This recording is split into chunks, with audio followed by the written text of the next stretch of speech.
Hello everyone, আমি Shamir Muntazir. Welcome to 10 minute school. তোমরা মাত্র যারা এইচএসসি পরীক্ষা দেওয়া শেষ করলে তাদের জন্য এই ভিডিওটা খুবই গুরুত্বপূর্ণ, কারণ আমরা এখন কথা বলার চেষ্টা করব ভর্তি পরীক্ষা নিয়ে। তুমি তোমার নর্মাল এইচএসসি পরীক্ষা থেকে কেন অ্যাডমিশন টেস্টটাকে বেশি গুরুত্ব দাও, কেন অ্যাডমিশন টেস্টের পরীক্ষাগুলো একটু ভিন্ন রকম, সেটা নিয়ে আজকে আমরা আলোচনা করতে এসেছি। তো আমরা এখন কয়েকটা পয়েন্ট বাই পয়েন্ট নিয়ে তোমাদের সামনে তুলে ধরবো কিভাবে তোমার অ্যাডমিশন টেস্টকে অ্যাপ্রোচ করা দরকার। Number 1, there are no suggestions. তোমরা যখন এইচএসসি পরীক্ষার জন্য প্রিপারেশন নিয়েছো, তোমাদের সবাইকে একটা টিচারের সাজেশন দেওয়া হয়েছে, তোমরা শুধুমাত্র সেগুলো পড়ে পরীক্ষা দিতে চলে গেছো। অ্যাডমিশন টেস্টে সেটা করলে হবে না, বইয়ের যে কোনো আনাচে কানাচে থেকে তোমাকে কোশ্চেন করা হতে পারে। সো সাজেশনের চিন্তা বাদ দিয়ে তোমাকে এখন পুরো বইটা পড়ার একটা প্রিপারেশন নিতে হবে। মনে রাখবে, admission test is all about the entire book, not some few questions. Point 2, আমাদের সবার ধারণা ভর্তি পরীক্ষাতে নাকি অনেক কঠিন প্রশ্ন হয়।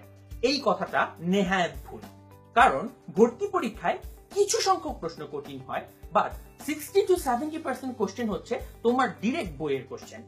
সো ভর্তি পরীক্ষার প্রিপারেশন নেওয়ার জন্য ওই কঠিন কঠিন কোশ্চেন সলভ করার দিকে মন দিলে হবে না, তোমাদেরকে চিন্তা করতে হবে তোমার বইয়ের যে এভারেজ কোশ্চেন আছে সেগুলোর দিকে। মনে রাখবে, একটা কঠিন কোশ্চেনের অ্যান্সার দিতে পারলে তুমি 100 জনের চেয়ে এগিয়ে যাবে, বাট মনে রাখবে, একটা সহজ কোশ্চেন ভুল করলে তুমি 1000 জনের চেয়ে পিছিয়ে যাবে। So target the average question. Point 3, there are no shortcuts. আমাদের ভর্তি কোচিং এর সময় স্টুডেন্টদের একটা প্রবণতা দেখা যায় যে সবাই ম্যাথ প্রবলেম সলভ করার জন্য নানা রকম শর্টকাট মুখস্থ করে। মনে রাখবে, মাত্র 3 মাস যাবত যে শর্টকাট তুমি শিখবে তার অধিকাংশ ভর্তি পরীক্ষার সময় তোমার মনে থাকবে না। তো কি করা উচিত? তোমার বেসিক লং মেথডে সবকিছু শেখা উচিত, যেটা তুমি গত 2 বছর যাবত বা 4 বছর যাবত শিখে এসেছো। মনে রাখবে, there are no shortcuts in life.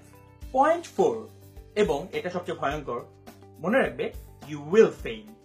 Admission coaching বা অ্যাডমিশন টেস্ট এটা এমন একটা সময় যারা সারা জীবন ফেল করে না, তারা এখানে এসে ফেল করে। ফেল করাটা 99% মানুষের ক্ষেত্রে সত্য, এবং remember, failure is the pillar of success. তাই একটা পরীক্ষাতে ফেল করলে বা একটা পরীক্ষায় আশানুরূপ রেজাল্ট না হলে তুমি থেমে বসে থাকবে না, বরং তোমার উচিত তোমার পরবর্তী টার্গেটের জন্য প্রিপারেশন নেওয়া। মনে রাখবে, বাংলাদেশ হচ্ছে সাকিব আল হাসানের দেশ।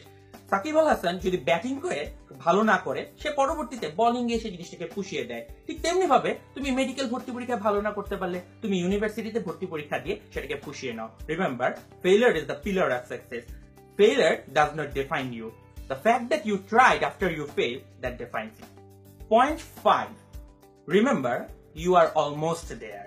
তোমাদের মনে হতে পারে তোমাদের আরো 3 মাস যাবত ভর্তি কোচিং এর জন্য প্রিপারেশন নিতে হবে, কিন্তু মনে রাখো, তুমি আসলে 3 মাস যাবত প্রিপারেশন নিচ্ছ না। তুমি যে নার্সারি থেকে শুরু করে এইচএসসি পরীক্ষা পর্যন্ত 14 বছরের যাবজ্জীবন কারাদণ্ড ভোগ করে এসেছো, পুরোটাই ছিল এই ইউনিভার্সিটি ভর্তি পরীক্ষার প্রিপারেশন। এই 3 মাস হচ্ছে মাত্র 1%, 99% প্রিপারেশন তোমার নেওয়া হয়ে গেছে। তাই এই সময় এসে হাল ছেড়ে দিবে না। সাফল্যের এত কাছ থেকে ফিরে যাওয়াটা বোকার মতন কাজ।